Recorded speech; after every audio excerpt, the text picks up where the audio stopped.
est-ce toujours aussi compliqué avec le sexe opposé? Lorsque le vieux professeur dégarni commençait à ranger ses affaires, il était temps de filer.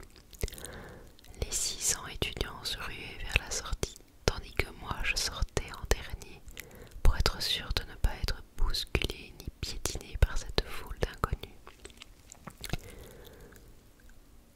De toute façon, personne ne m'attendait dehors. Je n'avais pas d'amis ici.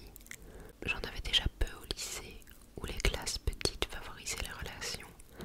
Mais alors à la fac, le peu était devenu inexistant. La seule personne de mon âge qui m'avait adressé la parole depuis 2 mois, c'était cette fille ce matin. J'espérais la revoir dans le bus, mais rien, personne jusqu'à ce qu'une petite fille vienne s'installer à côté de moi. Par chance, elle au moins sentait les friandises et resta calme jusqu'au moment de partir. Elle sauta de son fauteuil, se dirigea vers la porte et d'un coup se retourna, me regarda avec un sourire et dit: faudra essayer de l'ouvrir, tu sais.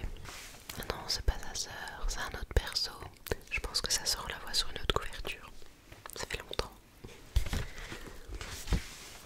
En sortant du bus, elle me fit un signe de la main, et là, stupéfaction, sur sa main gauche, un anneau en argent. Non, ça ne pouvait être qu'une coïncidence. Je la cherchai du regard, mais elle aussi avait disparu. Non pas par magie, mais derrière un grand bâtiment. Je ne comprenais toujours rien. Ce sera toi, il faudrait essayer de l'ouvrir, tu sais. C'est quoi que je dois ouvrir, bordel, pensai-je, énervé. Pour ne pas devenir complètement fou, je décidai de laisser cette histoire de côté. Une fois sorti du bus, je marchai le long du trottoir jusqu'à une maison blanche avec des volets gris. Bien qu'il n'y ait pas d'étage, elle était relativement grande. Je poussai le petit portail qui grinçait et regardai la nouvelle famille de rouge-gorge qui avait élu domicile sur le prunus au milieu du petit jardin. Elle semblait heureuse, bien protégée par des branches solides, sans problème ni angoisse. J'ouvris finalement la porte d'entrée qui menait dans la salle à manger et me dirigeai à contre-cœur dans la cuisine. Bonjour mon chéri, ta journée s'est bien passée? Oui maman, dis-je d'un ton monotone. Voilà comment je répondais depuis des dizaines d'années, jour après jour. C'était suffisant pour elle. Va te laver les mains et viens à table mon choupinou. Oui, qu'est-ce que je pouvais détester ce surnom débile. Mais bon, c'était l'une des seules marques d'affection qu'elle me donnait, alors je laissais passer. En me regardant dans le miroir, je repris conscience de ce qui s'était passé aujourd'hui, et j'étais fermement décidée à ôter cet anneau à l'aide de savon. Mais impossible de l'enlever. Pourtant, la fille n'a eu aucun mal à me le mettre, alors logiquement, il devrait être facile à enlever. Eh bien non. Pour la seconde fois, mon cerveau commençait à bouillonner, alors j'abandonnai et je me dirigeai vers la table où le repas m'attendait. On était 3, ma mère, moi et la télé. J'étais avalée sur ma chaise, mes cheveux bruns cachaient mes yeux noisettes qui fixaient fixement la bouillasse verdâtre dans mon assiette. Ma mère, quant à elle, se tenait très droite, ses cheveux roux tirés en arrière, et c'étaient ses lunettes vertes qui cachaient ses yeux noirs. Certains auraient pu dire que c'était une belle femme. Pour moi, elle n'était rien d'autre qu'une mégère. Quant à la télé, elle était carrée, vieille et grésillante. C'était bien d'avoir une TV quand on n'a rien à se dire, mais bon, subir chaque soir, pour un corps encore jeune, prenez la pilule ILA, grâce à elle vous perdrez vos kilos en trop. Pour des cheveux encore plus soyeux, utilisez Reels, parce qu'il est fait pour vous. Un petit creux, qu'est-ce que vous attendez? Courez vite dans votre réfrigérateur pour déguster une merveilleuse et moelleuse barre chocolatée. Crunch, la barre qui vous fait rêver. Envie de voyager, envie de vous sentir vivre, adoptez la nouvelle voiture Volvo. C'est génial les pubs, ça parle de corps, de bouffe et de voiture.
sûr et passer ma main au travers de la porte.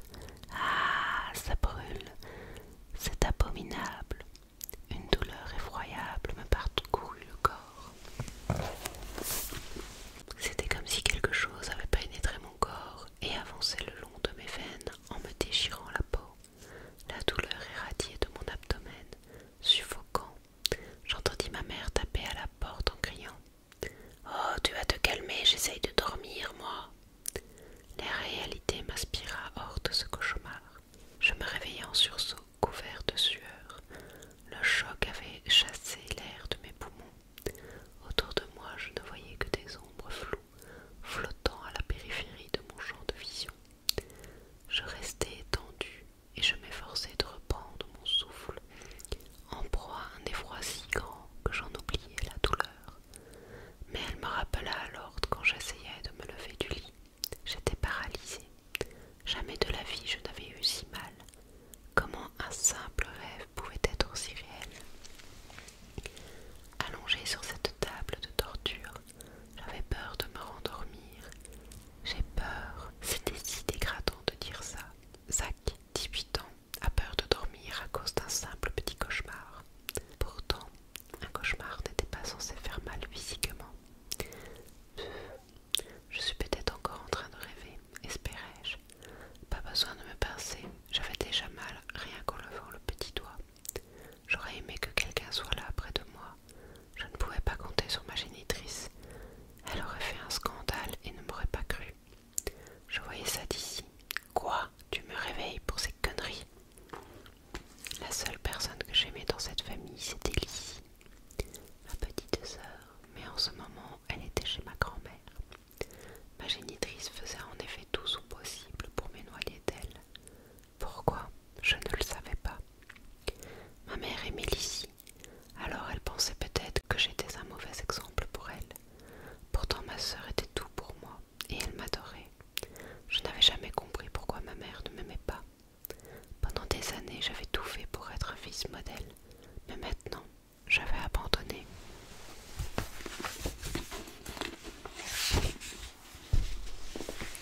Je vivais ma petite vie monotone. La douleur du cœur se mêla à la douleur du corps. Des larmes coulaient le long de mes joues. Je fermai les yeux et finis par me rendormir dans mes tourments.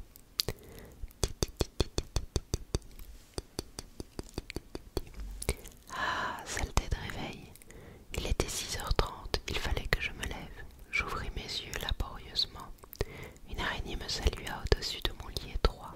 Ma chambre était relativement petite, parsemée de quelques caleçons, livres courts, chaussettes par-ci par-là, parce que je n'avais qu'un bureau comme seul et unique meuble. Mais bon, je n'avais pas à me plaindre. Je ne vivais pas dans un placard sous l'escalier. Péniblement, je me suis mis debout. Chaque muscle de mon corps me faisait souffrir. J'en découvrais même de nouveaux. Devant le miroir, je remarquais le sang séché autour de mon cou et de l'anneau. Comment ai-je pu faire pour me mettre dans un état pareil? Murmurai-je, tout en essayant de me nettoyer. J'avais trop mal à la tête pour réfléchir, mais lorsque je regardai ma montre, je fus surpris de voir que j'étais déjà en retard. Alors à toute vitesse, j'enfilai mes vêtements qui traînaient par terre. J'attrapai le paquet de gâteaux qui était sur mon bureau et je courus à toute allure jusqu'à l'arrêt du car. Dans le bus, je ne vis ni la fille ni la gamine. La place à ma droite était inoccupée, mais à la vue de ma tête dans la vitre du bus, je pouvais comprendre pourquoi. Mes yeux étaient rouges vifs, j'avais des cernes de 5 centimètres et mes cheveux étaient collés contre ma nuque à cause du sang que je n'avais pas eu le temps de nettoyer complètement. Je faisais peine à voir. Je sortis du bus. Rien d'inhabituel. Les courses passèrent normalement. Je rentrai chez moi de la manière la plus banale, et ce fut seulement en ouvrant la porte de ma maison qu'il se passa quelque chose. À peine avais-je eu le temps de franchir le pas qu'une petite tête rousse me sauta dessus. « Lizzie, que je suis contente de te voir, ma petite sœur adorée !» m'écriai-je surpris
seule source de bonheur venait de disparaître à jamais. Dans moins d'un mois, je devrais quitter la maison, ce qui signifiait dire au revoir à Lizzie. Ma mère me congédia dans ma chambre pour le souper, mais je n'avais aucune envie de manger. Je m'endormis allongée sur mon lit, encore habillée et chaussée. Je préférais sombrer dans mes cauchemars plutôt que dans la pensée d'un futur solitaire dénué de toute tendresse. Oui, seul avec un anneau bizarre donné par une fille étrange. Bonjour Zach. Qui me parle? Où suis-je? Je ne connais pas cet endroit. Tout est si blanc. Suis-je mort? Mais non, idiot, tu es dans le monde des rêves, enfin devant l'entrée. Tu as pensé à moi en t'endormant. Alors j'ai répondu à ton appel, expliqua-t-elle d'une voix posée. Mais tu es la fille du bus qui s'est pris la barre de fer. Oui, bon, ça tu aurais pu l'oublier, rétorqua-t-elle. Donc si je récapitule, je rêve de toi et tu peux me répondre. Comment ça se peut? Jusqu'à preuve du contraire, tu n'es que le fruit de mon imagination. Non, je peux interagir dans les rêves grâce à cet anneau. Elle me montra sa main gauche et je vis un anneau identique à celui qu'elle m'avait glissé au doigt. Et toi tu peux maintenant car tu as le même. C'est quoi cette histoire? Ce n'est pas possible de pouvoir entrer dans les rêves. Et c'est quoi cet anneau infernal? À cause de lui mes cauchemars me font souffrir le martyre. Je comprends rien, j'en ai marre. Qui es-tu? Et qui est cette gamine du bus? C'est quoi cette porte et pourquoi moi? Hurlai-je de toutes mes forces. Je tremblais, j'étais encore sous le choc des événements du soir. Stop, d'abord calme-toi, je vais tout t'expliquer. Je m'appelle Tilia, j'ai 18 ans et je suis une chasseuse d'âmes. Une quoi? Une chasseuse d'âmes, et s'il te plaît ne m'interromps plus. C'est assez compliqué à comprendre, alors laisse-moi aller jusqu'au bout de mes explications. Je suis une élue, comme toi et la petite que tu as rencontrée dans le bus. On nous a envoyés en mission pour trouver d'autres élus. Je l'ai senti en toi dès que je t'ai vu. Nous avons deux vies, la vie réelle et les rêves. L'anneau nous permet d'ouvrir une porte si on lui demande. Le problème, c'est que pour traverser la porte, il faut montrer notre courage et notre détermination. Mais une fois que tu as prouvé ta motivation, traverser la porte est simple. Dès qu'on l'a franchie, on tombe dans un monde parallèle, le monde des rêves. Très peu de gens peuvent le contrôler en dormant, mais nous avons une capacité spéciale qui nous permet d'interagir avec les pensées des autres et de les contrôler. Bien sûr, ce n'est pas un jeu, c'est très dangereux. Tu as déjà entendu parler de la maladie du sommeil? Demanda-t-elle d'une voix claire. Oui, aux infos, c'est une sorte de coma causé par des chocs émotionnels touchant les pays développés, répondis-je, sur un ton peu sûr et un peu perplexe. En effet, mais ça, c'est la version officielle. En fait, certaines personnes se laissent embrigader dans leurs rêves. On ne sait pas pourquoi ni comment, mais quelque chose les manipule. Ils s'endorment et ne se réveillent plus. Notre rôle est de pénétrer dans leurs rêves et de trouver leur âme pour les faire revenir dans le monde réel. Malheureusement, beaucoup de chasseurs se sont fait piéger dans les rêves des autres et sont tombés dans un coma plus catastrophique encore. C'est pour cela qu'on cherche de nouveaux chasseurs, car si ça continue, il n'y aura plus personne pour sauver les âmes. Autrefois, les chasseurs d'âmes étaient entraînés et plus vieux que nous. À présent, tous ceux qui ont un minimum de pouvoir sont envoyés directement dans la porte, même les petits d'à peine 10 ans. Finit-elle d'une voix triste. Je n'éprouvais pas la moindre tristesse, car pour moi, tout ceci était un canular de mon imagination.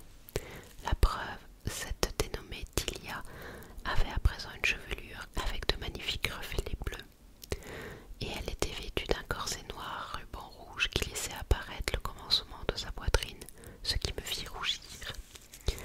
Mais ce n'était pas fini. Elle portait une jupe rouge à rayures noires, assez courte pour éveiller les fantasmes de n'importe quel jeune homme. Assortie à cela, elle avait des guêtres avec des chaussures assez étranges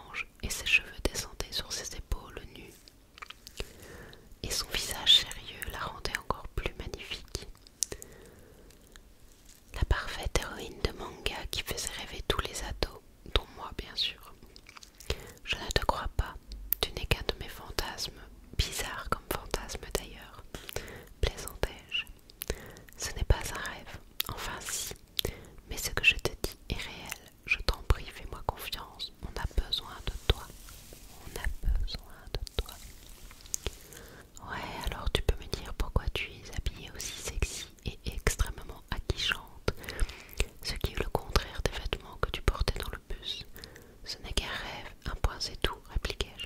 Quoi? Cria-t-elle rouge de confusion. Mais non, c'est mon costume. Espèce de pervers, comment oses-tu me manquer de respect à ce point? Je ne pus m'empêcher de rire en la voyant gesticuler, tirer sur sa jupe pour qu'elle paraisse plus longue et remonter son corset en proférant des menaces en l'air. Abruti, je te parle d'un sujet très grave et toi tu te fous de moi. Tu n'es qu'une andouille bornée et effrontée. Je rigolai